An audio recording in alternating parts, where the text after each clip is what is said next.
Okay.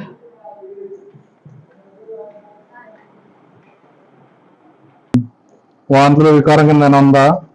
లేదు కదా. నీళ్ళు తాగా పొద్దు నుంచి జ్వరం లాంటి రాలేదు కదా. సరే, ఈమెయిల్ అటెండ్ స్టాఫ్ నర్స్ ఉంటుంది.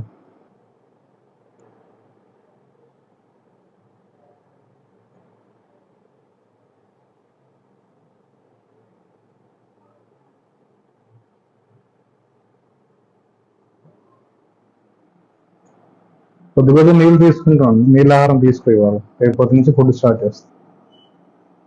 నమస్తే అండి, నా పేరు డాక్టర్ నర్రా శ్రీనివాసులు, ఏఎస్ హాస్పిటల్లో జనరల్ అండ్ లాప్రోస్కోపిక్ సర్జన్ని. మనకి గాల్ బ్లాడర్ స్టోన్స్ అనేది సాధారణంగా అందరికి వచ్చే 10 మందిలో 4 ఉంటుంది. కాకపోతే అవి రొటీన్గా అంత సిమ్టమాటిక్గా ఉండవు, అంత పెయిన్ కానీ అలాగే ఉండవు. కానీ కొంతమందికి ఏంటంటే సివియర్ గ్యాస్ పెయిన్, అంటే కడుపు ఉబ్బరంలా ఉండడం ఇవన్నీ వస్తుంది. అలా కొంతమందికి ఆ చిన్న చిన్న రాళ్ళు ఉన్నవి పర్లేదు, కొన్నిసార్లు సైజ్ పెరిగిపోయి ఆ neck of the gallbladder అంటారు, neck of the gallbladder ఇరుక్కున్నప్పుడు మ్యూకస్ దాంట్లో ఉన్న బైల్ అంతా ఇన్ఫెక్ట్ అయిపోయి పెయిన్ కొన్నిసార్లు ఎమర్జెన్సీ చేయాల్సి వస్తుంది. సో అప్పుడప్పుడు గాల్ బ్లాడర్ పర్ఫరేషన్ కూడా అయ్యే ఛాన్స్ ఉంటుంది. సో అలాగే ఈ మధ్యన మాకు ఒక వారం కింద ఒక పేషెంట్ వచ్చారు. ఆ పేషెంట్ 30 ఏళ్ళ ఆడ మనిషి. సో ఇట్లా కడుపు ఉబ్బరంతో కొంతకాలంగా బాధపడుతుంది. సో ఎగ్జామిన్ చేసిన తర్వాత అల్ట్రాసౌండ్ స్కాన్ పంపించాము. స్కాన్లో ఒక 6.1 సెంటీమీటర్ స్టోన్, లేదంటే చాలా రాళ్ళు కలిపి ఒక ముద్దలాగా ఉందనేసి ఇచ్చారు రిపోర్ట్లో. సో సర్జరీ అడ్వైస్ చేసాం పేషెంట్కి.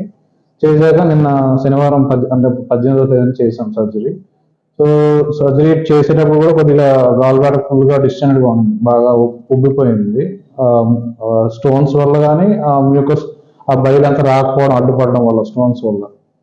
సో ఇనిషియల్ కొద్దిగా కష్టంగా ఉంది, కానీ ఎలాగైనా ల్యాప్లోనే చేసేయాలనేసి ట్రై చేసాం. సక్సెస్ఫుల్గా అయింది.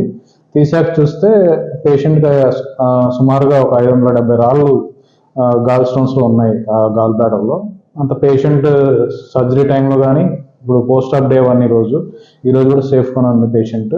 ఇమ్మీడియట్గా మొత్తం బీపీ వైటల్స్ అవన్నీ నార్మల్గా ఉన్నాయి. పేషెంట్ లిక్విడ్స్ కూడా అలా చేసాం. She's tolerating very well.